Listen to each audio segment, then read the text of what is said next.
You're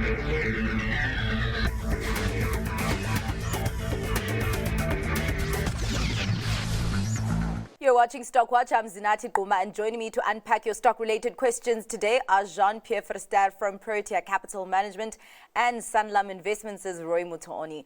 Be sure to send your questions through via email to stockwatch@bdtv.co.za, via SMS on 41392 or an X at Business Day TV using the hashtag StockWatch. Thank you so much for your time, gents. Not a lot of company news out today, but hoping that our viewer questions will be keeping us busy today. And actually, let's start off at the top. The first question, this one is coming to you, Roy. The JSE and especially the Aussie has rallied hard. No pullback seems to be in sight. Should one still buy, or do you think a pullback is due and likely and rather not buy now? Yeah, we have actually seen it quite stable, and there was a little bit of a pullback today, but not really significant. What do you make of the movements that we've seen on the JSE, Roy? So that's an interesting question, because if you're talking about the JSE in aggregate, you just look at the chart over history, and over time it goes upwards. There's little blips every so often that reflect macro or stuff, but over time it goes upwards. So if you're that sort of an investor who buys the market, just buy continuously. So long as you have the funds, keep investing, rand cost average it over time, and you'll replicate the return on the index. I mean, if you want to know, if you want to get involved in the detail, one thing that's very clear is that leadership keeps changing. So sometimes it's gold, we've seen platinum, there was telcos, last year was property. If you don't want to have the headache that JP and I have of trying to identify this change in leadership, just buy the market, invest as often as you earn money, and you'll get the long-term trend. That's actually very interesting. Yeah, get the whole market, because then you kind of spread out your risk. And it's also quite interesting what you say about how the different sectors take up leadership at different times. Yeah, in terms of your decision to buy now, JP, would you say that it's still a good time to buy? Roy says buy continuously, or maybe wait a little bit. What would your approach be? So Zinati, Roy is clearly very wise, because I agree with everything he said. So if you are that type of investor where you just buy the market, a passive type investment strategy, that's 100% fine. There's never a bad time to buy. Just keep on buying, rand cost averaging. If you are an active investor, the problems that Roy and I have every day, then it all depends on the specific company and the specific valuation and the specific prospects. So whether the market is up or down shouldn't factor in too much. The one exception is when there's blood in the street, when everything is down. Normally that is a good time to buy. And we're not quite at the opposite of that, but there's definitely no blood in the streets. So from that perspective, you might say there could be better times to buy. The problem is, while you wait for better times to buy, the market keeps on going up, and all the shares you want to buy keep on going up. And by the time you think it's a good time to buy, the price is higher than what it was today. So it is difficult, and therefore base your decisions rather on the specific shares you are considering, or buy at any time if you follow a passive strategy. We'll talk about blood in the streets. I mean, we saw that on the 2nd of April, I mean, the week or month after that. But then obviously everything quickly rallied again. And of course, now we are on tariff 2.0. And I could say that that's maybe on the 1st of August. Roy, there hasn't been a lot of reaction on the market, I guess, which is good. But if we get to the 1st of August, where Trump has said that there'll be no extension of that date, or no change of that date, and this 30% tariff does actually go through, do you think that, particularly for South Africa, that we could see blood in the streets? I think these deadlines that are being issued are basically red herrings. Ever since the first tariff, that baseline 10% has been levied and companies have been paying it. So when you look at the tax receipts in the US, they've gone up significantly.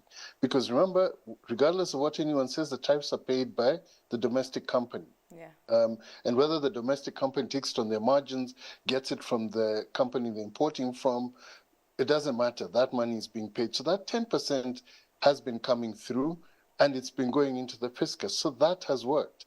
Now, clearly, there are people who are suffering from this. So in South Africa, we'll have all the guys on the citrus side or the auto side who simply have to make a different plan for where their things go or how much they make.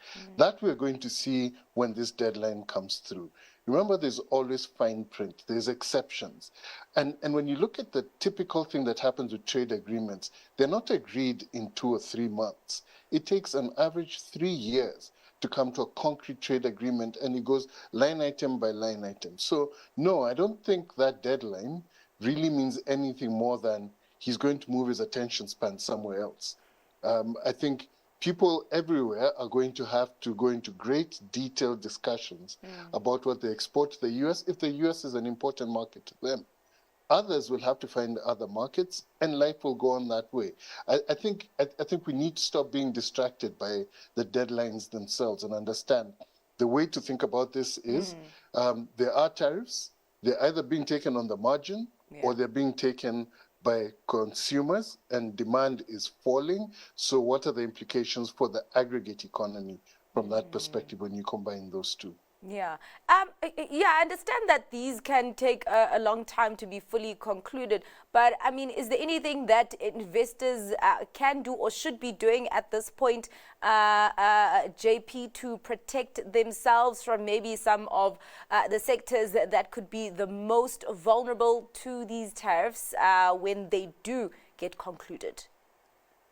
So, yes, you can try and avoid the shares of the companies that might be impacted negatively and try to identify the companies and the shares, therefore, of the winners that might benefit from this. Now, the losers might be some companies in emerging markets that export to the US. As Roy's mentioned, that's mostly citrus and vehicles from South Africa together with minerals, and it's unclear whether something like platinum and palladium might be exempted, for an example, because there's no alternative source really for these. The US isn't going to import them from Russia. So the US is basically cutting their own nose to spite their face when it comes to minerals. But some of the winners could be interesting. There might be some domestic producers in the US that might win if their competitors all of a sudden need to pay 30% more because they're bringing a similar product in from overseas. So I would suggest maybe consider some US shares, and the US market has also been doing well, because there might be some winners in the US domestic market because they might be in a better relative position with their local manufacturing relative to importers. The issue is that most things these days do get manufactured in the East and then imported to the US. So you need to really do some hard work to find these companies, but there might be some winners from this whole tariff war going on. Okay, well, let's go into more questions, and this one is on Capitec. Do you think Capitec can continue to outperform its peers and can continue to grow HEPS by more than 20% over the next 5 years? Well, that's been the case, Roy. So, yeah, the question is, can it continue with this level of growth? I think one thing which Capitec has shown is that it's not a one-hit wonder. So they started with the consumer business. They've gone on to other things. They've gone on to business banking. They've gone on to turning themselves into a platform to be able to sell things like airtime and all of that. So the innovation is ingrained in their culture. So to me, I think they will keep on finding these. Clearly, as the base becomes bigger, the percentage growth cannot sustain. But they've got different ways, they've got different businesses, and they continue out-competing their competitors. Remember, they're not saddled with things like legacy systems. They're not tied to the past. There's no client base that they need to hang on to. They keep on creating new products and feeding them to their current client base, and that keeps growing. So I'm quite confident that they can maintain a good rate of growth. I mean, clearly, what's going to happen here is that the competitors aren't necessarily the other big banks.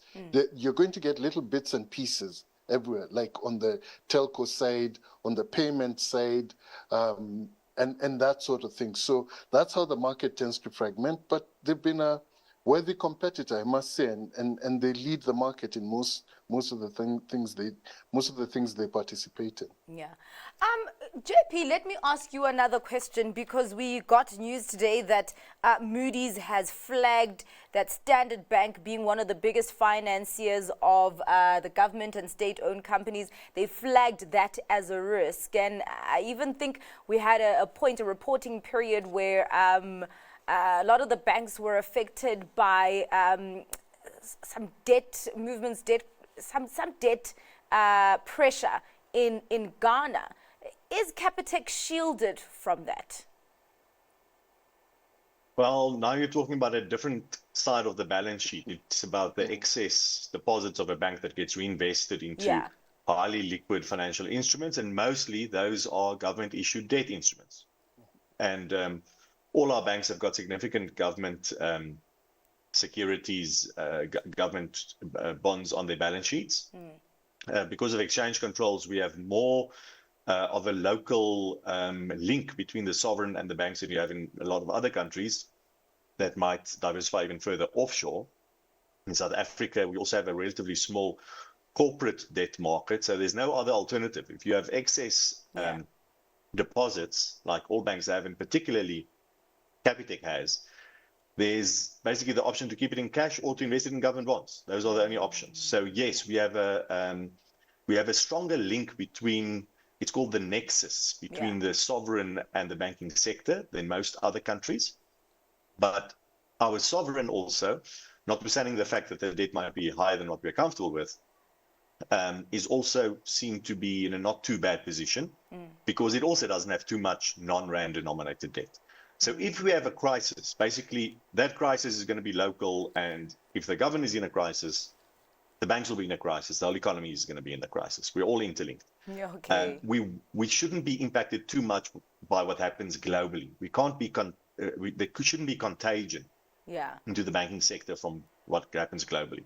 So it's a bit like swings and roundabouts. It's positive and negative.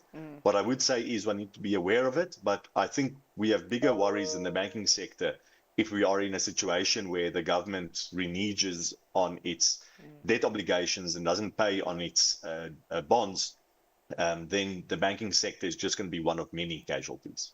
All right. What do you think of Rainit with a 30% discount but uncertain plans? JP, is it looking cheap? And what do you actually think about what they could do with their money? Yeah, so obviously they got a big chunk of cash by selling their last British American Tobacco shares, and if all goes well, they'll get another huge chunk of cash by selling their pension corp stake. So much so that they'll have roughly just over 100 billion rand of cash, and the market cap is not much more, and the net asset value is 30% more. So they'll end up having, call it 80% cash, 20% a bunch of smaller investments. So far, it doesn't seem like there's going to be any changes. So maybe Johan Rupert is just going to be very cautious and very patient, and just look for further opportunities, and slowly but surely then reinvest the cash.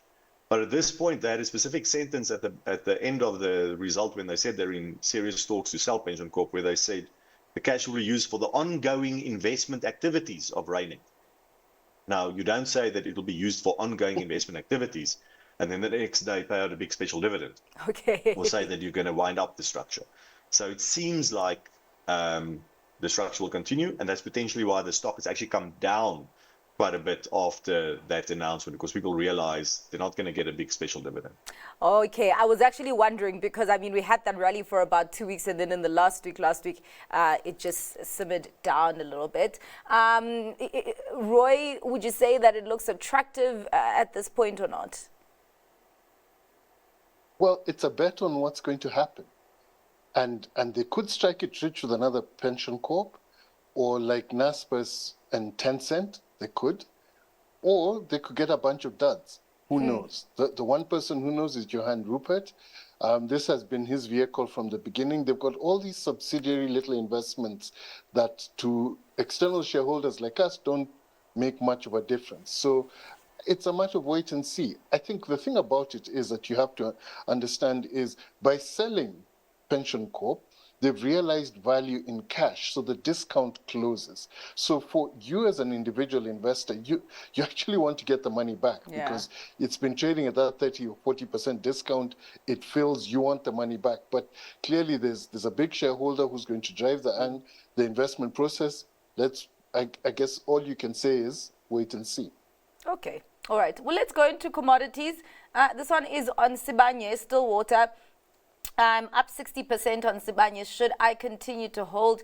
Maybe it will reach the 40 Rand level, or should I sell? I was actually having a conversation earlier with a technical analyst, and she was talking about how it seems that people are moving away from gold and seeing silver and platinum as an alternative.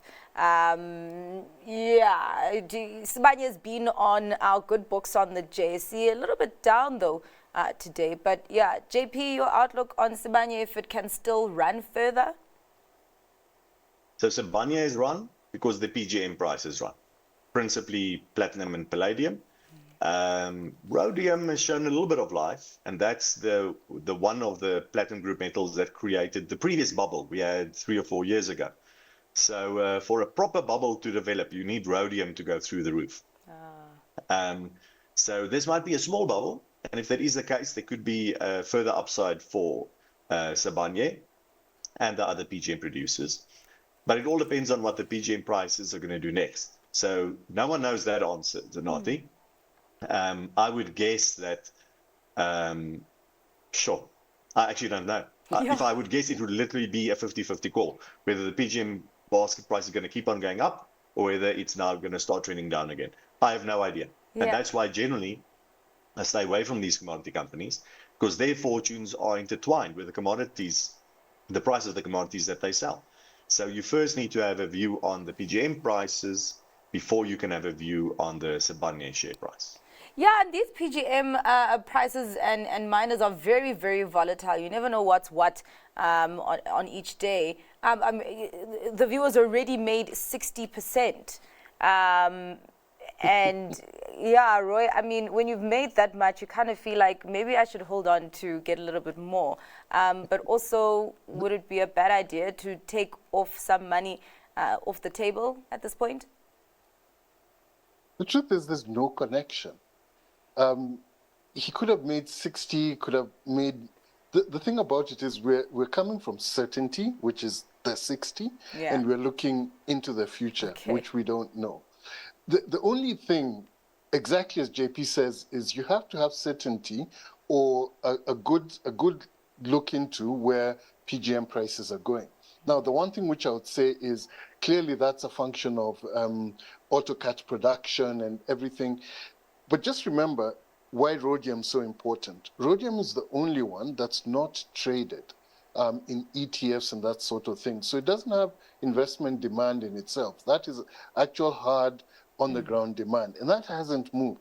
The others have moved because there's been a lot of investment demand and investment activity on top of the jewelry and the other stuff. There is an indication that maybe the thing could come and everything rallies, or maybe it's just us in the investments markets who are making a lot of noise and the thing falls right back. So exactly like JP says, it's very difficult to call these when you look at the underlying fundamentals. It's very volatile. It's up to the investor to decide, is 60% enough? Do I have an alternative that could keep me going, or should I just sit and wait? Okay, all right. Well, let's get into food production. Tiger Brands. Your view on Tiger Brands. Tiger Brands has actually been working hard on their operations and streamlining their portfolio. I guess maybe after being unloved for a while, JP, do you think that we're seeing a change of fortunes for Tiger Brands? Well, it does seem like Chart Kruger is getting the tiger to regain its stripes. People are impressed with Tiger Brands again, and as you say, rejigging the portfolio a bit, making some disposals.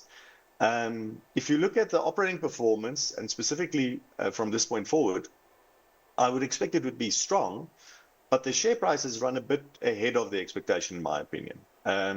The share price is discounting a very strong performance from Tiger Brands in the next few years. Yes, they will be spending quite a bit of money on a new super bakery, and that could lead to super returns, or it could just mean that they are back to be competitive against some of their competitors who've also invested into their facilities. So I would be cautious from this price forward to expect similar strong share price performance from Tiger Brands, notwithstanding that the operating performance will probably be strong, because the share price is discounting, I think, a very strong operating performance for the next few years.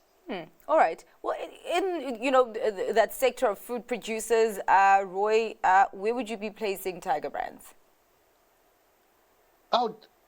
That's a good question, actually, because it's all about the product mix and everything. So Tiger Brands probably has the broadest mixture, which is both a good and a bad thing, and that's why they're getting rid of some of the things. Yeah. But on the other side, you've got AVI, which has some very good quality assets, but also has fish, which is highly cyclical, and that's been a problem to them.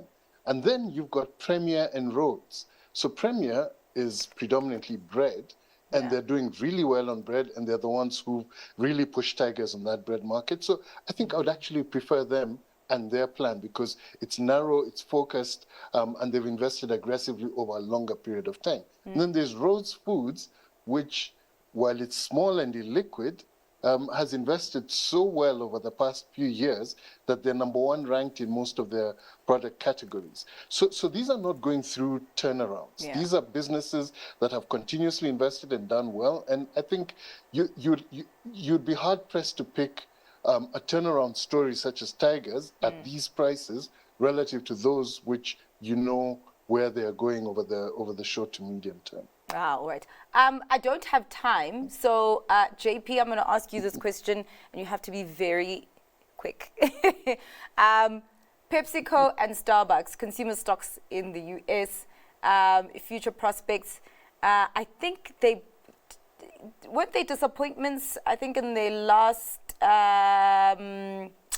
reporting period. Yeah, and I guess just your take on those consumer stocks in the US. Yeah, so it's been a while since I looked at PepsiCo, but Starbucks, I think they're losing ground in China, and China is a very important market. And then they started losing market share in the US as well, and they parachuted in a new CEO, the previous head of Chipotle. So they've got a lot to fix, and there are some very good Chinese brands that are coming up. There was a Chinese tea company that listed in New York just a week or two ago that's doing very well. So I'd be cautious about Starbucks. PepsiCo, I would be, it's a solid company, but I have some concerns about some of their portfolio, which is in less healthy snacks, and what the likes of the GLP-1 drugs has been doing to demand for your sugary and salty snacks. But between the two, I would probably have a preference for PepsiCo. But I think there are a lot of other shares I would prefer even more than these two. All right. And of course, we should see those third quarter results. Third quarter, yeah, coming through soon. All right. Well, Roy, let's get to your stock pick for today. What are you choosing? So I looked and I saw the long bond yields have come down. There's so much uncertainty. So I decided to pick Vukile, which is a property stock. Vukile next year will have 60% of its earnings out of Iberia and the balance in South Africa. They've cleaned out their portfolio. They're pure property managers. They effectively will have a euro yield of reasonable numbers. And domestically, they invested primarily in malls that are township malls, which are quite vibrant. They're all full, and you're starting to see rentals going up. So for the risk-averse investor who's looking for income, you could do a whole lot worse than a Vukile. Okay. All right. Where are you finding value today, JP? I'm finding it in the local retail sector, Zanati. So if you can take yourself back a year, just over a year ago, it was just after the elections. It was early days of the GNU. There was some uncertainty. And a lot of retail stocks then did very well the last half of last year. And many of them have come back all the way, some of the way, but some all the way back to where they were trading just over a year ago. And Italtile is one of those. So I do think that there's value in Italtile's shares. Yes, operations are under pressure, but with the June year end I think if they are able in their full year results to at least maintain their headline earnings per share, or very close to maintain it, be only down slightly, that would be a very solid result from them. Not a lot of debt on the balance sheet, very cash generative. And then there were some issues with one of the directors that had some shares that were pledged. And because the share has been under pressure, the outstanding guarantee from the controlling shareholder was more than the shares that were pledged. So all those shares were sold in the market at under 10 Rand. And that has put pressure on the share price. Now that's out of the way, and the operating performance hopefully near the turning point, and hopefully some better days ahead for Italtau. It is my stock pick tonight. All right. Well, thank you so much for your time and for your analysis today, gents. Really appreciate it. That is all for tonight's Stock Watch. Thanks to our guests, Jean-Pierre Verster from Protea Capital Management and Roy Mutooni from Sanlam Investments. Up next, The Close. Stay watching.